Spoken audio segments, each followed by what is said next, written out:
বড়দের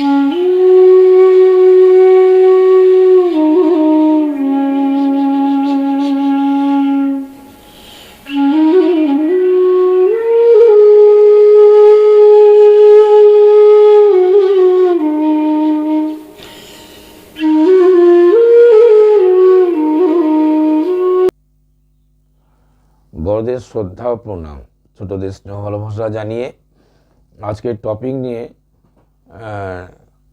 অল্প কিছু কথা বলবো। তো আজকের টপিক থাম্বনেল দেখে বুঝতে পারছেন যে এই যে মাস্টারবেশন বা হস্তমৈথুন, পুংমৈথুন, এটার বিষয়ে একটু বলবো। তবে এই বিষয় নিয়ে কোনো ভিডিও তৈরি করব আগে কখনো ভাবিনি, ইচ্ছেও ছিল না। কিন্তু ইদানিং দেখছি ফেসবুকে এবং কিছু ইউটিউব চ্যানেলে বেশ ভালো ভালো কিছু ডাক্তার, স্বনামধন্য ডাক্তার, তারাও এই মাস্টারবেশন বা হস্তমৈথুনের সাপোর্টে কথা বলছেন। তারা বলছে এটা একটা হেলদি হিউম্যান বিহেভিয়ার। কিন্তু আমি যতটুকু বিভিন্ন রকম বা নানা মহাপুরুষদের বই পড়েছি, তাতে কখনো তারা এই ব্যাপারে কোনো সমর্থন তো করেইনি, বরং এটা যে মানে অত্যন্ত ক্ষতিকর একটা ব্যাপার, সেই ব্যাপারেই তারা বলেছেন। তো সমাজের কাছে বা ইয়াং সমাজের কাছে বিশেষ করে যেন কোনো ভুল বার্তা না যায়, তারা যেন বিভ্রান্ত না হয়, সেই জন্যই আমার আজকের এই ভিডিওটি করা। বিশেষ করে আমার পরমারাধ্য প্রিয় পরম শ্রী শ্রী ঠাকুর অনুকূলচন্দ্র, তিনি এ ব্যাপারে কি বলেন সেটা আমি তুলে ধরব সামান্য সামান্য করে।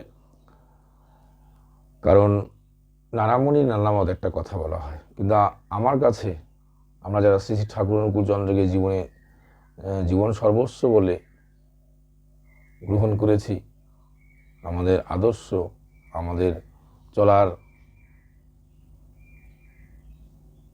গাইড বলে তাকে অনুসরণ করে চলছি, তাদের কাছে ঠাকুর অনুকূলচন্দ্রই শেষ কথা। তাই তিনি যা বলছেন তার উপরে কোনো কথা নেই। তিনি এটাকে খুব নিন্দা করেছেন, খুব খারাপ জিনিস বলে বলেছেন। তো কি কি বললেন আমি অল্প একটু বই থেকে পাঠ করেই শোনাবো। বিভ্রান্ত হবেন না, সেই জন্য ঠাকুরকে মাথায় রেখে ঠাকুর যা বলেছেন সেটাই শেষ কথা। বিভ্রান্ত হলে জীবন অত্যন্ত ক্ষতি হয়ে যেতে পারে, জীবনের অনেক কিছুই আপনি হারিয়ে ফেলতে পারেন। সেই জন্য ঠাকুরই শেষ কথা। তো আলোচনা প্রসঙ্গের ষষ্ঠ খণ্ডের 147 পাতায় তিনি কি বললেন পাঠ করে শোনাই। যতীনদা বললেন, অনর্থক রেতপাত মানে কি? শ্রী শ্রী ঠাকুর বললেন, যেমন ধরেন মাস্টারবেশন অর্থাৎ হস্তমৈথুন, ওটা বিশ্রী জিনিস। আমার মনে হয় প্রত্যেকটা স্পার্ম বা শুক্র কীটই এক একটা সত্তা, মানুষ, আপনার আমার মতো মানুষ। ওভাম অর্থাৎ ডিম্বকোষ যদি ধরিয়ে দেওয়া যেত তাহলে অতগুলি মানুষ হতে পারত। টেস্ট টিউব বেবি, শিশুর কথা তো শুনেছেন, দ্রোণাচার্যের কথা তো জানেন, কত আচার্যের সর্বনাশ করে মানুষ, তার কি ঠিক আছে? আবার দাম্পত্য জীবনেও অসংযম ভালো না। ঊর্ধ্বরেতা কথা বলে, তার মানে ঊর্ধ্ব দিকে অর্থাৎ শ্রেয়ের প্রতি টান নিয়ে তদভিমুখী গতিতে চলা। ঊর্ধ্বরেতা হলে অশিষ্ট কাম সৃষ্ট হয়। মানুষ ঊর্ধ্ব গতিসম্পন্ন হলে যে সন্তানের জন্ম দিতে পারবে না তা কিন্তু নয়, বরং অমনতর না হলে সন্তানের জন্মদানের যোগ্যতা হয় না। যেমন তেমন ভাবে বিয়ে করে যেমন তেমন ভাবে সন্তানের জন্ম দেয়, তাই তো মানুষ আর খুঁজে পাওয়া যায় না। মানুষ যদি বাস্তবে শ্রেয়নিষ্ঠ গতিসম্পন্ন না হয় তাহলে ঊর্ধ্বরেতা হয় না। তাহলে তিনি বলেন এটা অত্যন্ত বিশ্রী জিনিস। মানুষ যদি শ্রেয়নিষ্ঠ সম্পন্ন না হয়, তার জীবনে যদি আদর্শ বা গুরু না থাকে, তার প্রতি ঐকান্তিক টান ভক্তি ভালোবাসা না থাকে, তাহলে মানুষ ঊর্ধ্বরেতা বা উন্নত মনের মানুষ হয় না, এবং তেমনতর মানুষ না হলে সুসন্তানের জন্ম দিতে তারা পারে না। আর তার জন্যই তিনি বলেন আজকে মানুষের কত অভাব। মানে এক কথায় মাস্টারবেশন বা হস্তমৈথুন খুবই এক খারাপ জিনিস। এই অভ্যাস কখনোই যেন মানুষ ভুল করে না করে, আর করে থাকলেও ঠাকুরের প্রতি ভালোবাসা যাতে বাড়ে সেদিকে লক্ষ্য করতে হবে। এগুলো থেকে মানুষ এইভাবেই নিবৃত্ত হবে। একমাত্র আদর্শ ইষ্ট গুরুর প্রতি ঐকান্তিক ভালোবাসাই পারে মানুষের সবগুলো কুপ্রবৃত্তি থেকে মানুষকে মুক্ত করতে।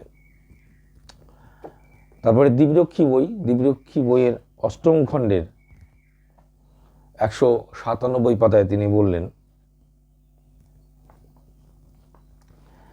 ভালো বংশের ছেলেরাও অনেক সময় কুসংসর্গে পড়ে নষ্ট হয়ে যায়।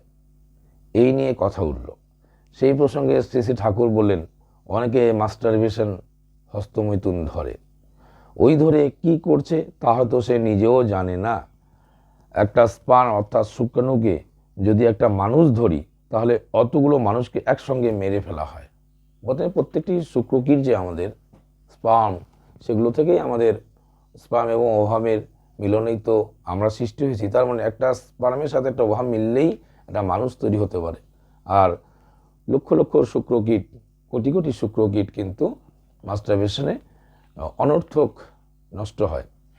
কাজলদা বললেন, লিগাল সেক্সুয়াল ইউনিয়ন অর্থাৎ বৈধ যৌন সঙ্গম যখন হয় তখনও তো লক্ষ লক্ষ স্পার্ম অর্থাৎ লক্ষ লক্ষ শুক্রাণু বেরোয় মারা যায়। শ্রী শ্রী ঠাকুর বললেন, সেগুলি আবার কাজ করে, মরে অ্যালকালাইন হয়ে ওই একটাকে সুস্থভাবে বাঁচার পথ করে দেয়। লক্ষ লক্ষ স্পার্মের মধ্যে একটা স্পার্ম এবং একটা ওভামের মিলনেই তো আমাদের সৃষ্টি হয়, একটা মানুষের সৃষ্টি হয়। তো তার মধ্যে একটা স্পার্ম বাদ দিয়ে লক্ষ লক্ষ স্পার্ম কিন্তু একটা সন্তানের জন্য নষ্ট হয়। কিন্তু ঠাকুর বলেন সেক্ষেত্রে ওই স্পার্মগুলো, বাকি স্পার্মগুলো মারা যায়, মারা গিয়ে সেগুলো আবার অ্যালকালাইন সৃষ্টি করে, এবং ওই যে স্পার্মটির সাথে ওভামের, আমি তো সেই ভাষাগুলো অতটা জানি না, যে মিলন হলো বা যেটা জাইগোট তৈরি করলো তাকে কিন্তু নার্চার করে বা সুস্থভাবে বাঁচার পথ করে দেয়। আর আলোচনা প্রসঙ্গের 22 খণ্ডে তিনি বললেন যে পুং মৈথুনে মেধা নারী ছেড়ে যায়। মেয়েদের সঙ্গে বিহিত যৌন সংসর্গে কিন্তু তা হয় না।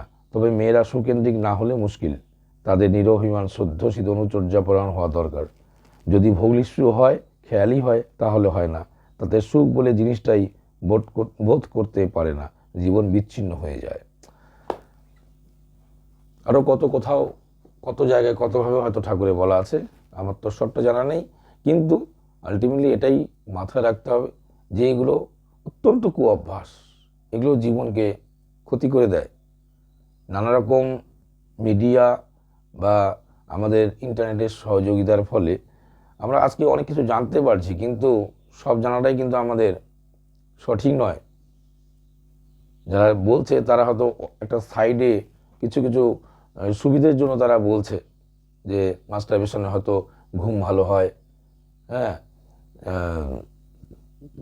সাময়িকভাবে একটা মানুষ রিল্যাক্স বা অনেক টেনশন থেকে রিলিফ পেতে পারে। এগুলো কিছু মানে এগুলো কিছু সামান্য উপকারিতা থাকলেও এর যে অপকারিতা বা ক্ষতিকারক দিক সেটা মাথায় রাখার ব্যাপার আছে। তার জন্য কোনো টেনশন কমাতে হোক বা ওই সামান্য বা সাময়িক আনন্দের জন্য অনেক বড় বড় জীবনের ক্ষতি থেকে যদি আমরা নিজেদের সরিয়ে না রাখতে পারি তাহলে কিন্তু আমাদের এই জীবনে অনেক ক্ষতি হতে পারে। ঠাকুর তো বলেই দিয়েছেন, আমি সেটা শোনালাম। তো সেক্ষেত্রে আমাদেরকে সাবধান থাকতে হবে। যত কথাই শুনি না কেন সেটা ঠাকুর যেটা বলেছেন সেগুলো মাথায় রাখতে হবে। কি মহাজ্ঞানী মহাজন যে পথে করি গমন হয়েছেন বরণীয়, সে পথে গমন করে স্বীয় কীর্তি ধৈর্য ধরে আমরা হব বরণীয়। সবার কথা অন্ধের মতো কিন্তু শুনে চললে কিন্তু আমরা খুব ক্ষতির দিকে চলে যাব। সেদিকে কিন্তু আমাদের সাবধানী দৃষ্টি রাখতে হবে। যাই হোক, আজকে এটুকুই। সবার মঙ্গল প্রার্থনা প্রিয় রাত উচ্চারণে রাখছি। সবাই ভালো থাকবেন, সুস্থ থাকবেন এবং সঙ্গে থাকবেন। জয় গুরু।